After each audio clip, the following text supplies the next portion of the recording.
2023년 1월 4일 흥업감리교회 수요기도회를 하나님 앞에 올려드리겠습니다. 찬송가 1장 만복의 근원 하나님 함께 찬양하시겠습니다.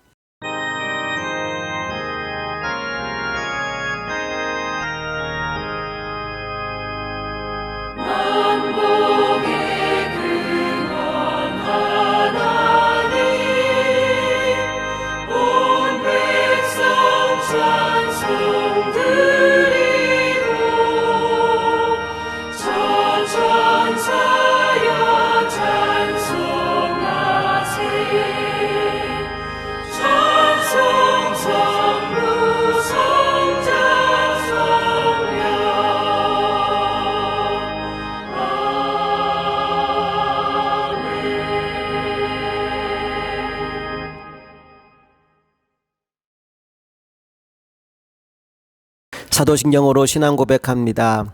나는 전능하신 아버지 하나님 천지의 창조주를 믿습니다. 나는 그의 유일하신 아들 우리 주 예수 그리스도를 믿습니다. 그는 성령으로 잉태되어 동정녀 마리아에게서 나시고 본디오 빌라도에게 고난을 받아 십자가에 못 박혀 죽으시고 장사된 지 사흘 만에 죽은 자 가운데서 다시 살아나셨으며 하늘에 오르시어 전능하신 아버지 하나님 우편에 앉아 계시다가 거기로부터 살아있는 자와 죽은 자를 심판하러 오십니다.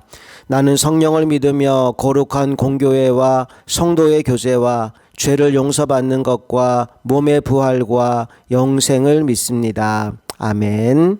찬송가 370장 주 안에 있는 나에게 함께 찬양하시고 기도하겠습니다.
주님을 찬송하면서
이 시간 하나님이 부어주실 은혜를 사모하는 마음으로 함께 합심하여 기도하기 원합니다. 함께 통성으로 기도하시겠습니다.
오늘 함께 나눌 하나님의 말씀은 사도행전 28장 1절부터 10절까지 말씀입니다. 우리 먼저 말씀 함께 읽어보겠습니다.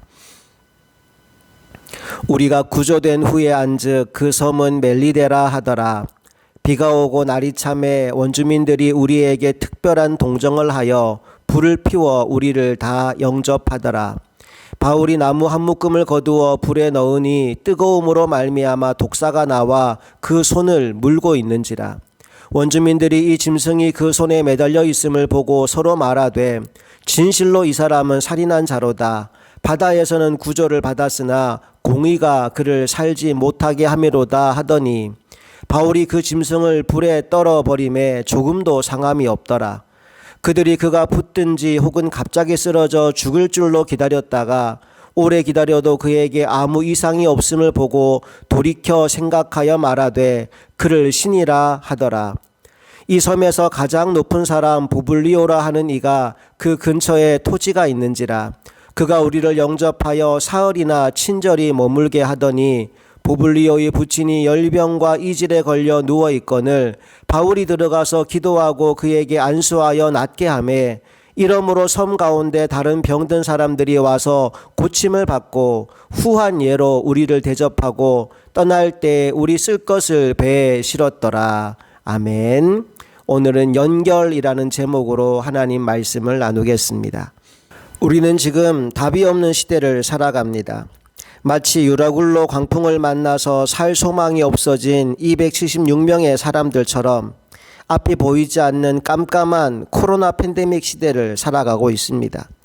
그런데 그런 시대에도 답을 가진 사람은 분명히 존재합니다. 여러분이여 안심하라 라고 외칠 수 있는 사람이 존재합니다. 그가 누구입니까? 본문의 바울처럼 하나님과 연결되어 있는 사람입니다. 하나님의 음성을 듣고 하나님의 인도를 받는 사람입니다. 저와 여러분이 이런 사람들이 될 수 있기를 소망합니다. 하나님과 연결되어 있는 사람. 우리 옆에 있는 사람과 이런 인사를 나눌까요? 하나님과 연결되어 있는 것이 답입니다. 인사하겠습니다.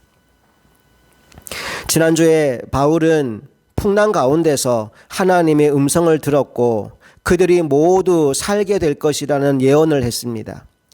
그리고 그 예언 그대로 그들이 모두 한 섬에 이르게 되었는데 그 섬의 이름이 멜리데였다고 오늘 본문 1절이 말해주고 있습니다. 1절을 읽어볼게요. 우리가 구조된 후에 앉은 그 섬은 멜리데라 하더라. 멜리데는 지금의 몰타 공화국입니다. 지중해의 참 아름다운 섬입니다. 이 섬의 놀라운 점은 복음화율이 98%에 이른다는 사실입니다. 전 세계에서 예수 믿는 사람이 가장 많은 나라가 바로 몰타입니다. 여러분 누구의 영향이겠습니까? 바로 사도 바울 한 사람으로 인한 역사입니다. 지금도 바울이 방문했던 10월 말 11월 초가 되면 몰타섬에서는 바울의 방문을 기념하는 축제가 성대하게 열린다고 합니다.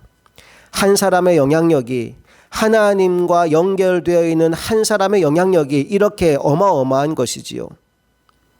멜리데라는 이름의 뜻이 뭐냐 하면 기가 막히게도 피난처라는 뜻입니다. 시편에 보면 하나님이 우리의 피난처라고 나오잖아요. 놀랍게도 하나님은 바울 일행을 피난처라는 이름을 가진 멜리데로 인도하셨습니다. 그런데 2절을 보면 이름만 피난처가 아니라 실제로도 그들에게 피난처가 되어준 것을 확인할 수 있습니다. 2절 볼게요.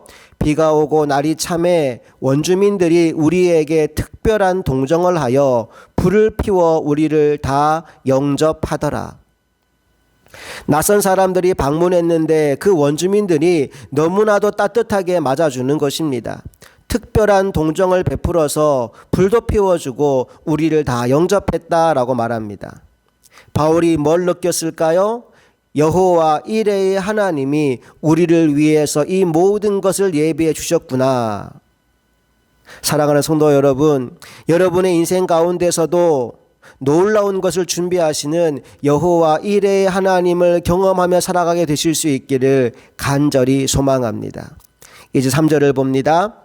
바울이 나무 한 묶음을 거두어 불에 넣으니 뜨거움으로 말미암아 독사가 나와 그 손을 물고 있는지라. 갑자기 또 다른 위기가 찾아옵니다. 풍랑의 위기를 피했는데 이번에는 독사에 물리는 위기가 찾아온 것입니다. 여러분 기억하십시오. 믿는 사람도 독사에 물릴 수 있습니다. 어려운 일을 당할 수 있습니다. 중요한 것은 그때 보이는 반응이 다르다는 겁니다. 멜리데 사람들은 호들갑을 떱니다. 저 사람은 진짜로 흉악한 죄인인가 보다, 살인이라도 저질렀나 보다, 그러지 않고서야 어떻게 저럴 수 있겠는가 라고 이야기하지요. 그리고는 바울이 어떻게 되는지, 언제 죽는지 가만히 지켜보고 있습니다. 4절을 볼게요. 원주민들이 이 짐승이 그 손에 매달려 있음을 보고 서로 말하되 진실로 이 사람은 살인한 자로다. 바다에서는 구조를 받았으나 공의가 그를 살지 못하게 함이로다 하더니. 그런데 여러분 바울은 어떻습니까? 바울은요, 이게 아무것도 아니라는 듯 무심하게 독사를 불 위로 툭 떨어뜨립니다. 그리고는 말짱한 거지요. 그러자 오히려 주변에서 지켜보고 있던 사람들이 그 권세 있음에 깜짝 놀라고 당황하게 됩니다. 그리고는 조금 전까지 재수 없는 사람, 흉악한 죄인이라고 여겼던 바울을 향해서 우리가 보니 당신은 신이다 라며 말을 바꿉니다. 5절 6절 읽어볼게요. 바울이 그 짐승을 불에 떨어버림에 조금도 상함이 없더라. 그들은 그가 붙든지 혹은 갑자기 쓰러져 죽을 줄로 기다렸다가 오래 기다려도 그에게 아무 이상이 없음을 보고 돌이켜 생각하여 말하되 그를 신이라 하더라.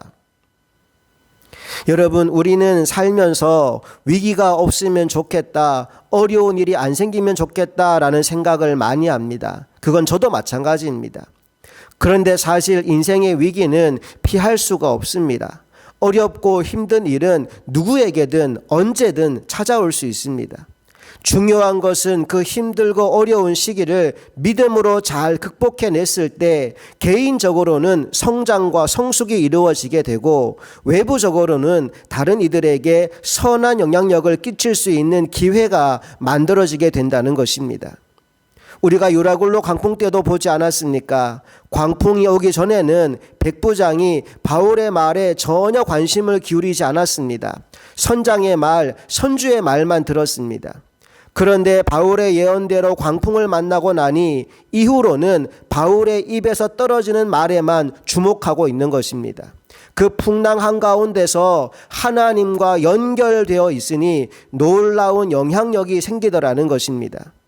오늘 본문의 상황도 마찬가지입니다. 독사에 물렸으나 전혀 해를 받지 않는 바울의 모습을 보며 멜리데 섬의 모든 사람들이 바울을 주목합니다. 그리고 이어지는 7절 말씀을 보니까 그 마을의 추장이 바울을 영접하게 되지요. 말씀 읽어봅니다. 이 섬에서 가장 높은 사람 부블리오라 하는 이가 그 근처에 토지가 있는지라 그가 우리를 영접하여 사흘이나 친절히 머물게 하더니. 바울 일행이 사흘 정도 그 집에 머무르며 극진한 대접을 받습니다. 그러다가 바울이 들여다보니까 그 추장의 아버지가 열병과 이질, 합병증에 걸려 오늘 내일 하고 누워 있는 것입니다. 바울이 그냥 지나칠 수가 없었겠지요. 들어가서 예수의 이름으로 기도하고 그에게 안수하니 그 병이 깨끗이 나았습니다. 8절 봅니다. 보블리오의 부친이 열병과 이질에 걸려 누워있거늘 바울이 들어가서 기도하고 그에게 안수하여 낫게 하매. 거의 죽음 직전에 갔던 추장의 아버지가 깨끗하게 나았다는 이 놀라운 소문이 멜리데 섬 일대에 쫙 퍼지게 됩니다. 자, 그리고 나니까 어떤 일이 벌어지게 됩니까? 9절 말씀을 이어서 읽어볼게요. 이러므로 섬 가운데 다른 병든 사람들이 와서 고침을 받고. 여러분, 바울이 병자를 고칠 때 내 이름으로 고쳤겠습니까? 내 능력으로 고쳤겠습니까? 아니지요. 예수 이름으로, 예수 그리스도의 능력으로 병자들을 고쳐주고 복음을 증거하지 않았겠습니까? 권세와 능력, 뱀을 떨어뜨리는 권세, 병든 자들을 고치는 능력이 바울을 통해 나타나게 된 것입니다. 그런데 여러분, 이것이 바울만의 일일까요? 마가복음 16장 말씀을 보니까 믿는 자들에게는 이런 일이 일어나게 된다라고 예수님께서 이미 말씀하고 있습니다. 우리 마가복음 16장 17절 18절을 함께 읽어봅니다. 믿는 자들에게는 이런 표적이 따르리니 곧 그들이 내 이름으로 귀신을 쫓아내며 새 방언을 말하며 뱀을 집어 올리며 무슨 독을 마실지라도 해를 받지 아니하며 병든 사람에게 손을 얹은즉 나으리라 하시더라. 신기하게도 여기 기록된 이 모든 말씀들이 지금 본문에 나오잖아요. 그런데 예수님은 뭐라고 말씀하셨느냐? 이 놀라운 일들이 바울에게만 일어난다라고 말하지 않았지요. 누구에게 일어난다고 나왔습니까? 믿는 자들에게는 이런 표적이 따라온다라고 했습니다. 그 말은 우리가 믿음의 자리에 서 있을 때 우리 역시 이 놀라운 능력의 주인공이 될 수 있다라는 말이지요. 간절히 소망합니다. 저와 여러분이 이 시대에 믿는 자들이 되어서 이 놀라운 하나님의 능력을 경험하며 살아갈 수 있게 되기를 간절히 바랍니다. 자, 이제 오늘의 말씀의 결론이 어떻게 됩니까? 10절을 볼까요? 후한 예로 우리를 대접하고 떠날 때 우리 쓸 것을 배에 실었더라. 예, 은혜를 입은 사람들이 후한 것으로 그들을 대접하고 그 섬을 떠날 때에는 필요한 모든 것들을 배에 실어 주었다라고 합니다. 놀랍지 않습니까? 지금 바울은 죄수인데 알렉산드리아 배에서도 중심이 되고 리더가 되더니 멜리데 섬에 와서도 중심이 되고 리더가 되어 있더라는 겁니다. 그 비결이 뭡니까? 그가 어디에 있든 어떤 상황에 처해 있든 간에 하나님과 연결된 인생을 살았기 때문입니다. 답이 없는 시대, 저와 여러분들이 바울 같은 인생이 될 수 있기를 원합니다.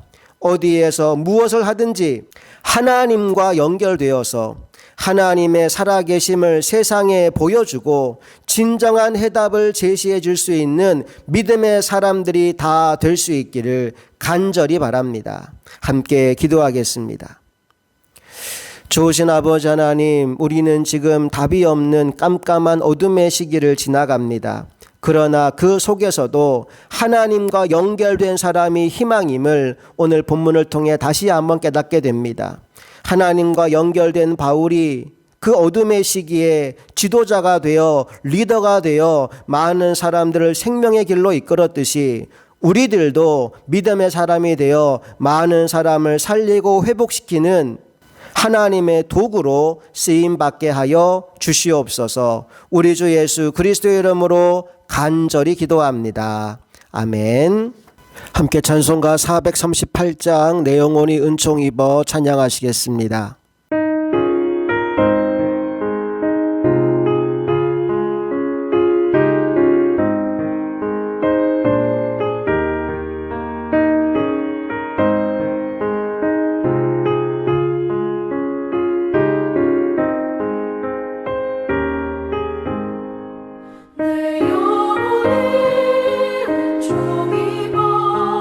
주와 죄짐 먹어버린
축도합니다. 이제는 우리 주 예수 그리스도의 크신 은혜와 하나님 아버지의 놀라운 사랑과 성령님의 감화 감동 역사 충만하심이 답이 없는 시대에 답이 되어 살아가기를 소망하는 사랑하는 모든 성도들의 삶 가운데 이제부터 영원토록 함께 하시기를 간절히 축원하옵나이다. 아멘.